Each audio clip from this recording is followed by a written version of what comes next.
Hello, good morning po sa lahat ng aking mga followers.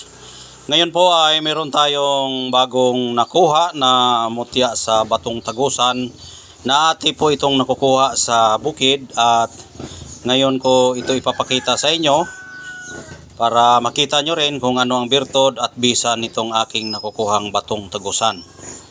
Pero bago ko sisimulan, yung mga baguhan na nakapanood sa aking YouTube channel ay huwag makalimot po na mag-subscribe, mag-like at mag-share para palagi din po kayong maka-update sa susunod kong mga videos. Ngayon po, ito po ang Batong Tagusan na maganda ito sa proteksyon at pampaswerte. At kapag dala mo itong Batong Tagusan, kapag dala mo ito, ay malalampasan mo ang lahat ng mga malas sa buhay, mga iwas sa mga iiwas yung mga masasamang loob sa iyo, at yung mga swerte ay papasok sa iyong buhay. Bakit ko nasabi po yan? Dahil ayon sa mensahe sa isang bato, ang Batong Tagusan, katulad nito ay tagos talaga siya. Ayan, may butas siya na bato, at siya po ay hindi ginawa ng tao, yan po ay gawa ng kalikasan. Kapag dala mo ito, ay tiyak na ikaw po ay mayroon kang tangan-tangan na maraming klase. Halimbawa, ito'y dala mo, maaring ikaw ay hindi matabla ng bala o kahit anumang patalim, dahil nga po i-imagine mo lang na ikaw po yung butas, yan dyan ka nakapasok, tapos yung kapaligiran mo yan, katulad itong sa loob, yan po ay nagbibigay kabals yung katawan, dahil yan po ay pinapalibutan po yun ng bato ang isang butas. Kaya kapag makapasok ka sa butas ay hindi ka na matatamaan o hindi ka na matatablan, dahil nakakover po yung paikot yung bato na nasa gitna ng butas. Yan. Isipin mo ikay nasa butas at ikay maproteksyonan sa pumapalibot sa iyo ng mga bato na nakaikot sa butas. Kaya yan po ay proteksyon. Proteksyon na tagulilong pa, dahil kapag makapasok ka sa butas niyan ay hindi ka na makakita kapag dito ka tumingin. Ayan, kung dito ka tumingin, makita ka ikaw dyan na sa loob, pero madali ka lang makalabas, dahil nga yung butas ay madaling makalabas at hindi ka mahuli.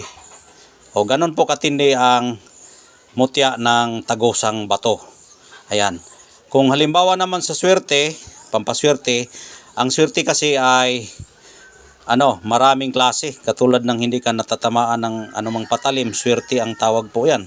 Dahil hindi ka natamaan, maswerte ka. Hindi ka makikita, maswerte ka. O ganun po yun ang ibig sabihin sa espiritual.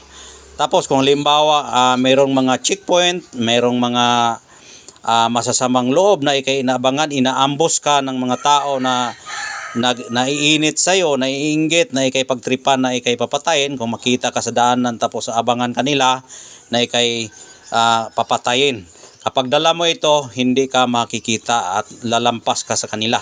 Kung halimbawa dito itong daan na ito, dito ka inaabangan, mabigla lang sila na wala nang dumaan doon, dahil magtataka sila bakit hindi dahil hindi sila nakakakita sa iyo, dahil nga meron siyang tagulilong at tagusan. Ayan po ang tindi ng birtod nito. Ito din ay pampahaba ng buhay, dahil nga nakasabi ko na pampahaba ito ng buhay, dahil hindi ka naman mamamatay kapag dala mo ito, dahil pinoproteksyonan ka nito sa kanyang birtod. O ganon po ang pagbasa sa espiritual na Batong Tagusan. Ayan. Ang paggamit ito, dalhin mo lang, balutin mo ng pulang tela. Pwede mo ito hindi balutin, ipasok mo lang yung dyan, yung tali, katulad ang liston. Pwede ka na bumili ng liston, pero yung hindi pa po nagamit, kasi kapag nagamit na ginagamit mo pa, yan po ay matamlangan o masublang, masula siya dahil nagamit na tapos ginamit mo pa sa iyong agimat. Wag mong gamitin yung nagamit na, kailangan bago na ang unang nagamit dito ilagay. O ganun po yan, madali lang ito ikabit kapag mayroon kang tali sa liston. Yan, diretso mo lang pasok diyan, ikwintas mo. Yun ang paggamit. Ayan. Kung halimbawa uminit yung katawan mo, balisa ka sa yung tuwing lakad, suotin mo ito tapos ilagay mo sa iyong bibig para ikaw po ay maproteksyonan nito.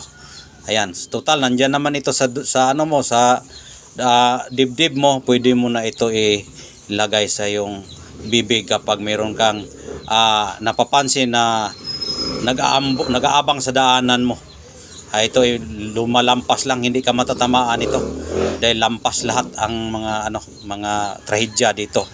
O ganon po katindi ang Batong Tagusan. Ayan. Ayan, ikutin natin para makapag-desisyon kung ano yung desisyon at makita ninyo ang itsura ng bato kung solido ba siya at hindi. Ayan, solidong-solido po 'yan. Ayan, solidong-solido.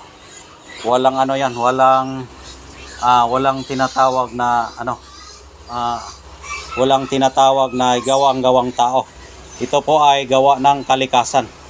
Dahil maraming mga bato ngayon na binabarinahan nila para magkakaroon lang ng batong tagusan. Binubutasan lang ng barina. Yan po ay hindi po yan real. Yung real kasi na batong tagusan, yung hindi ginawa ng tao. Yan ay gawa ng kalikasan, katulad ng batong ito. Gawa ito ng kalikasan. Ayan, makita nyo naman, yan po ay gawa ng kalikasan. Dahil kapag gawa po ng tao yan, hindi ganyan yung itsura.